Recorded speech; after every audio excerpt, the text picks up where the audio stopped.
So everyone will have realized that many of the stories that have been told over these last days have been posed in the way of being riddles or conundrums or enigmas. And this is to give us the possibility of recognizing that our responses to the riddles and the conundrums and the enigmas of life no longer come from machinations of our mind. But the question that's posed right now is, what is the difference between an allegory and a conundrum or a riddle or an enigma? So let's test it out. This story is an allegory. So let's see what's evoked for us from the telling of an allegory, not as a riddle or a poser or a conundrum. And it's the story about three brothers who were tall, handsome braves as members of the Navajo tribe. One was called Big Bear, the second was called Running Deer, and the third was called Little Eagle. Now, the two elder brothers, were very jealous of their third brother, Little Eagle, because he always seemed to come out of their hunts with the biggest catch, and they grew totally tired of being sneered at by other members of the tribe. So they plotted to kill Little Eagle. And in deciding how they were going to do that, they thought that they, on their next hunt, would go deep into the forest and lead Little Eagle somewhere where they could kill him. So this indeed happened, and on their next hunt they guided Little Eagle deep into the forest areas, and when he was totally absorbed in looking at the tracks of the animals, they came up behind him and they clubbed him unmercifully. But just as they were about to finish him off, they heard the voices of other members of the tribe. So they desisted, leaving Little Eagle where he was and going back to the members of the tribe and saying that their brother Little Eagle was off on his personal hunt and that he'd join them later. But Little Eagle lay totally unconscious, so badly beaten and injured was he.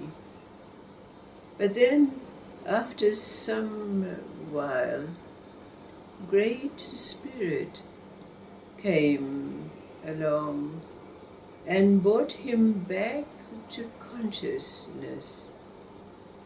Now he was blinded from his injuries, but somehow he was guided along a path which took him to the encampment of another tribe who were, in fact, considered to be brothers of the Navajo.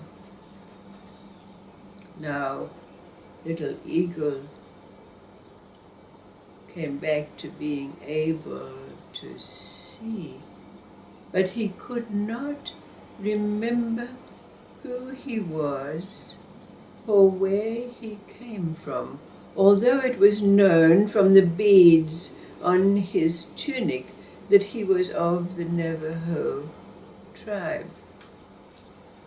Now, he came to be known as Two Faces. One was the face of who he was, but he couldn't remember. And the other was the face of who he was now. Now, when he was brought back to health, his abilities as a great hunter were soon discovered, and although he was never taken as a true member of this tribe, they respected his abilities, so he was permitted to hunt with them. In fact, the chief of that tribe had taken him on almost as a son. And as the time passed, Little Eagle came back to full strength and full growth into manhood, you might say.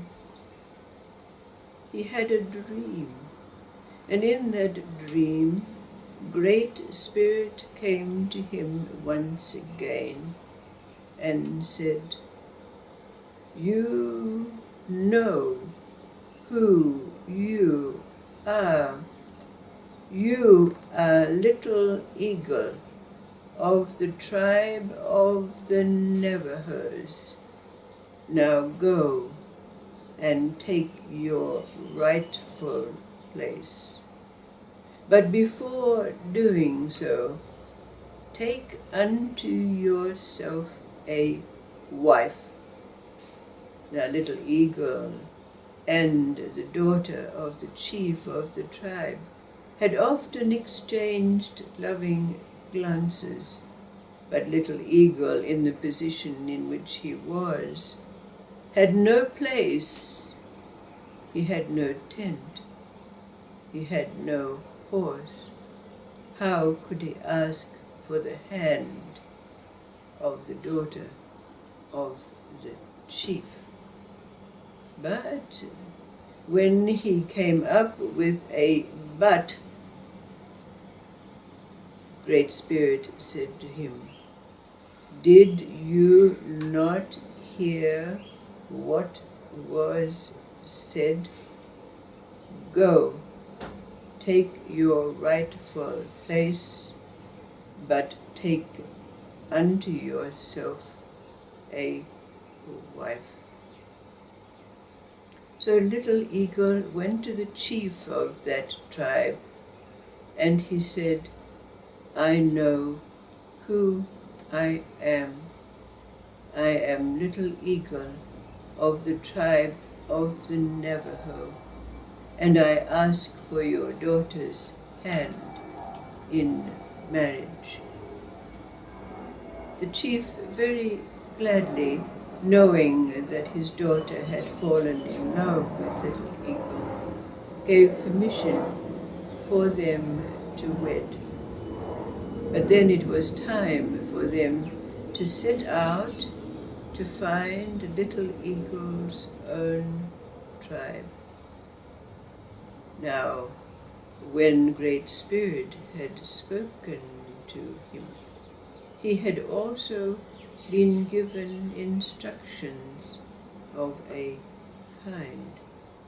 So when Little Eagle and his new bride set out on their way, following the instructions of Great Spirit, they gathered herbs from the various places on their way.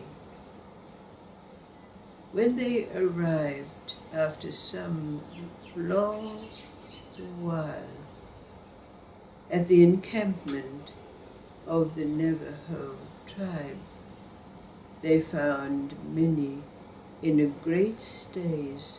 They had been beset by the dreaded disease, which is called smallpox, and it had decimated the tribe. Immediately, Little Eagle and his wife prepared the herbs that they had been instructed to gather, and they made potions which were given to the members of the tribe. Some died, but many survived. As for Little Eagle's brothers, they were almost unrecognizable.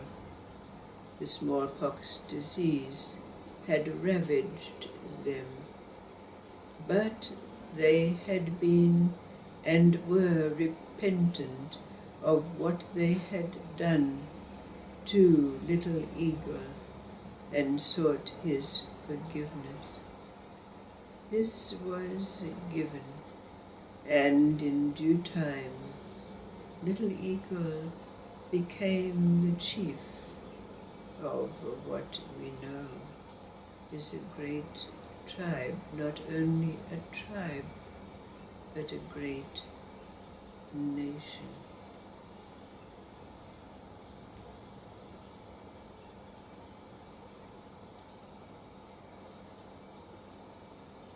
What is the difference between an allegory and a riddle or a conundrum or an enigma? What is it that this story evokes in us, knowing now that for the most part we no longer respond to the stories, the experiences of life, using the imagination of a mind?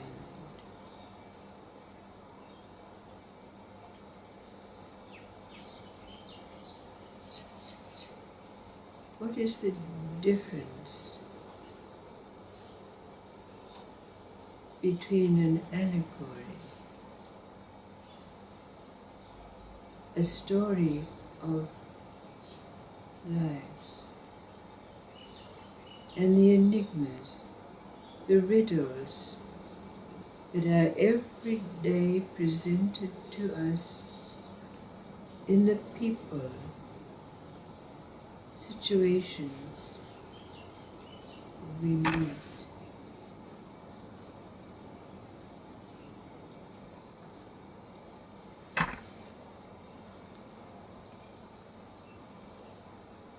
What does this story evoke in you?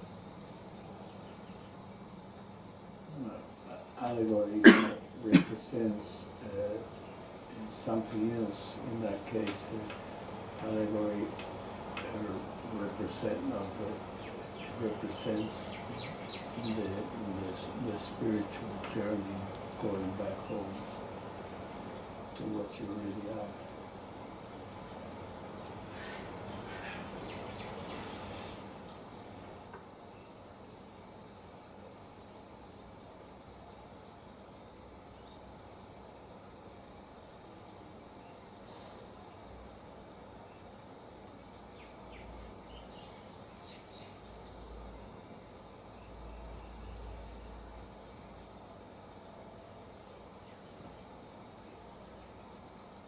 And when we no longer need the machinations of our mind to solve the riddles that are the complex beings that are before us in our life's experiences,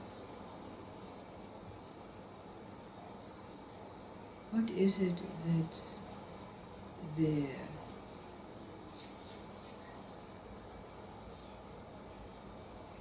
The stories that are told,